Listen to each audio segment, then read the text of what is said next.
Hello warriors, welcome to the U Movement. I am B. Throwing out a second video today because I had a question posed to me, and I have said to you many times over, ask B anything. So today's question was, how do you cut ties with a toxic twin flame situationship? First, you recognize it's a situationship. It is not a relationship. Now, I am not calling myself a twin flame expert by no means. I am going off of my personal experience and the experiences that I have with others that find themselves on this journey. And my advice to you is immediately start to recognize the fact that this is not a relationship. By not any standards that we can define relationship.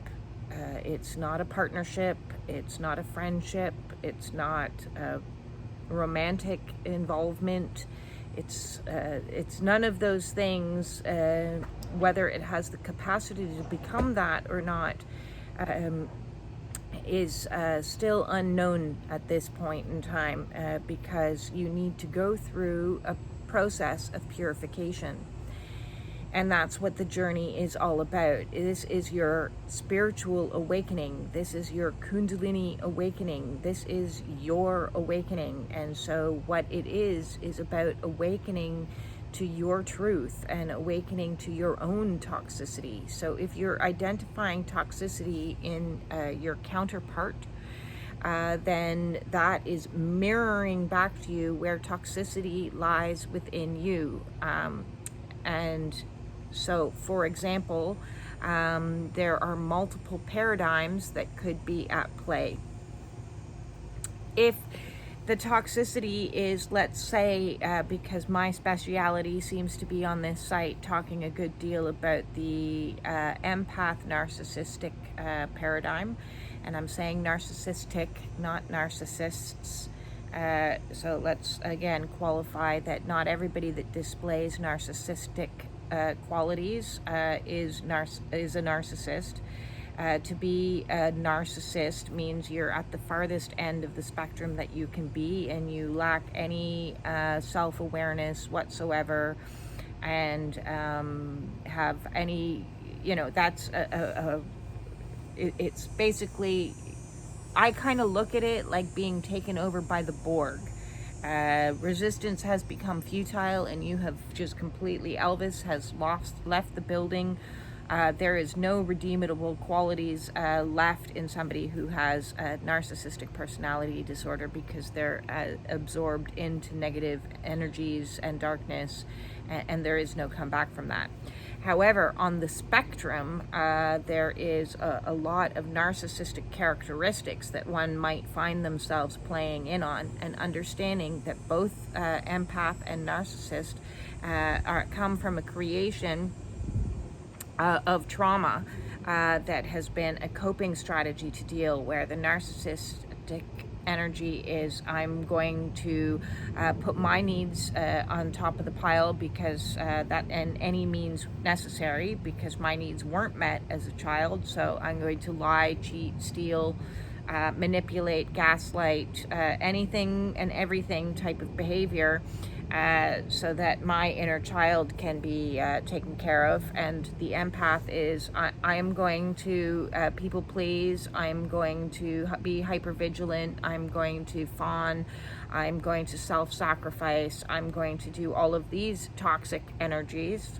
in order to subdue, quiet, and calm the narcissist in my life, so that I can create a sense of peace. So on both extremes, it is a lot of toxic behavior. So in a twin flame relationship that is toxic, or is displaying some of these types of characteristics at play, where you're identifying some toxicity coming into play, maybe it's lying, maybe it's cheating, maybe it's gaslighting, maybe it's ghosting, maybe it's lack of communication, maybe it's an avoidance attachment style. understand if you're still participating in the game, if you're still interacting, then you have your own toxicity at play. That could be codependency, that could be an anxious attachment style, an over communication, an over people pleasing, a self-sacrificing, all of those that I said. And so how do we break this paradigm? How do we collapse it? Is one, you realize that the answers lie within, and what you're recognizing in somebody else is meant as a meant for the purpose of mirroring back to you your own energies in the level of opposition. It's so I've said in other videos, I can't stand the name twin flame because it's a misnomer. It really should be called a mirror soul situation, because what they're showing to you is you in opposition. So same soul frequency mirrored down upon each other. So it's like light reflecting off of that center point, which is that center point.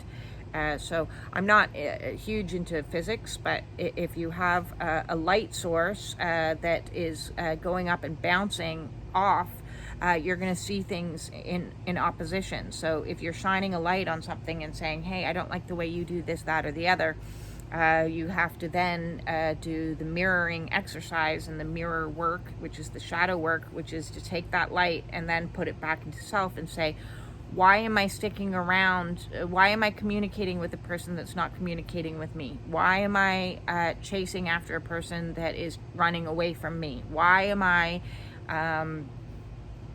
desperate to have some sort of energy reciprocated that isn't being reciprocated to me, but I still keep going back for more? And that is what I refer to as the twin flame fuckery, because there's an energetic situation at pole that's always at play to help you keep focused on that. So there's a lot more going on than really is within your control. What is within your control is when you are triggered, when you are noticing, when you are paying attention to something, is to bring it back into self. Always bring it back into self. Am I treating myself the way that I deserve? Am I treating myself and accepting things that I don't deserve? Why am I? Where is this in me? What's this showing me? And to do the self work and to create space and distance if you need, so that you can do that self work, so you can be safe, so you can be protected. I consider myself to be blessed within God's protection, because this is all divinely orchestrated, and so that state of separation that you are plummeted into is for your own protection. And so I'm grateful for that, because I don't want somebody in my life that's going to show up in any energies that I'm trying to break in my own life. So the whole point of the journey is to help you, in my opinion. Others are going to differ in their opinion, but my opinion is to help you identify all of the muck that needs to be cleared out. So you come in, you get activated, you get this heart expansion, your kundalini is activated, and that's stage one. And then magnetically you're plummeted away from each other, you're pulled apart, and you should be apart, because in that state of separation, as is always called, is the state of preparation. It's preparing you by clearing you out, the wounds. I wouldn't want them around to observe all my gunk being dealt with, and they've got their own.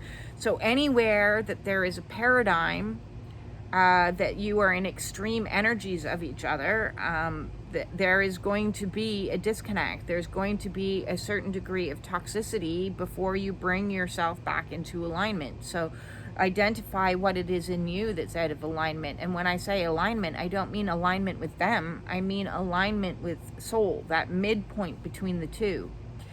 So how I kind of look at it a little bit is like two people playing tug of rope, and in the center of the tug of rope is they've tied a little flag, and there's a line drawn in the sand, and the goal is to get that flag actually in alignment. It's not to get to one side or the other. It's to get yourself into alignment and to pull yourself into alignment with soul. And so we are focused on them, thinking, oh, this is to get in alignment with them, to get into unity with them. And all that they are is the opposite energy to pull us into alignment with self, with God, with mission, with all these other things. And so that looks like self-love. That looks like self-care. That looks like self-respect. That looks like self-value, self-worth, any of these energies, if they're out of alignment, they're going to be pulling you back into alignment with self. But we, in our minds, because this journey is all kinds of what is happening, are looking at the other person thinking, oh, I'm trying to get with them. And no, it's like two ends of a rope. One is pulling you so that you're back in alignment with you. It's not about what they're doing or not doing or anything else. Whatever they're doing or not doing that it's triggering you is your call to heal something. It's your call to do some of the work so that you can be in an energy of alignment with you, with your own soul, with your own sense of peace. So if you're struggling to break ties, that cord that keeps you tied, understand you're struggling with yourself. You're struggling against being pulled into alignment with yourself. So what is it that you're accepting that you shouldn't be accepting? What is it that you are tolerating that you shouldn't be tolerating? Your soul knows. Your soul knows. So if you're staying in a toxic relationship, ask yourself, why am I staying in this toxic relationship? What is it in me that's keeping me hooked into this situation, instead of honoring myself and saying, I deserve better. I deserve more. I deserve communication. I deserve honesty. I deserve respect. I deserve integrity. I deserve honorability. I deserve to have all of the energies that I have and possess within me to be reciprocated.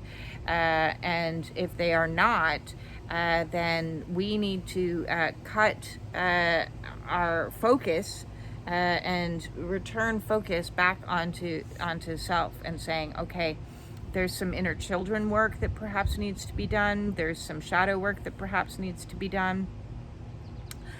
There's some solitude that needs to be done, and just learning to be with you. I've been, I had my Kundalini 2021 September, so I'm coming up to 3 years, and in that time frame, I've done a lot of letting go, a lot of healing, a lot of work. That's pretty much what I do, and the more I am healing, the less I'm like, well, they can do whatever they want to do. It's, peace out to you. Good luck with that. I hope you're well. I'm grateful for the heart activation. I'm grateful for the spiritual awakening. I'm grateful for my Kundalini. I'm grateful for giving me the energies that I needed to escape from a horrific karmic situation that I previously wasn't able to escape from. So I feel a lot of gratitude for the pull. At the same time, there is a whole bunch of like, whatever. So the thing is to stop focusing on them and to focus back on you. All the focus needs to be on you and what you need to do in your own life to be happy, to find joy, to find bliss. So you're not reliant upon somebody else to provide that for you. Otherwise, that's codependency. And this is the you movement, not the codependency movement. We're breaking that paradigm to the wall. We're breaking down all the paradigms, all the duality that exists. So as you do your own work and bring yourself into alignment, I don't know what they're doing. And we don't get to know that information. It's above our pay grade. So just know that this is divinely orchestrated to bring you back into alignment with you. I hope that answers your question. If you need more help on the twin flame journey or have some questions in regards to it, feel free to ask me a question. I can make a video because I'm sure other people are struggling with it. And, I'm going to throw out as well, self-love, learning to love the fuck out of yourself is the crux of it all. And it'll be difficult because you can't beat yourself up for who you fell in love with. You can't get angry because you're experiencing grief. You can't get frustrated. Well, you can, but it's not going to work in your favor.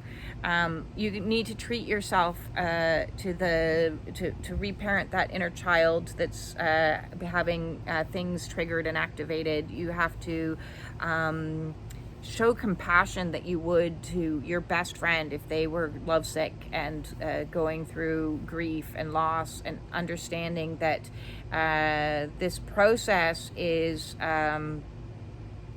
above and beyond our mental capacity for reason. So you will cycle. You'll go through cycles of confusion. You'll go through cycles of doubt. You'll go through cycles of loss. You'll go through cycles of pain.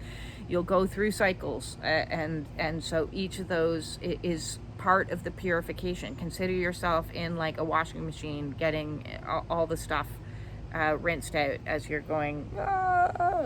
So create some healthy distance for yourself so that you can bring yourself back into alignment with you. Thank you for the questions. I do really appreciate them. Thank you for the likes, the shares, the subscriptions. If you would like to book a one-on-one with me to discuss anything, the way to do that will be in the description below. And that said, peace out.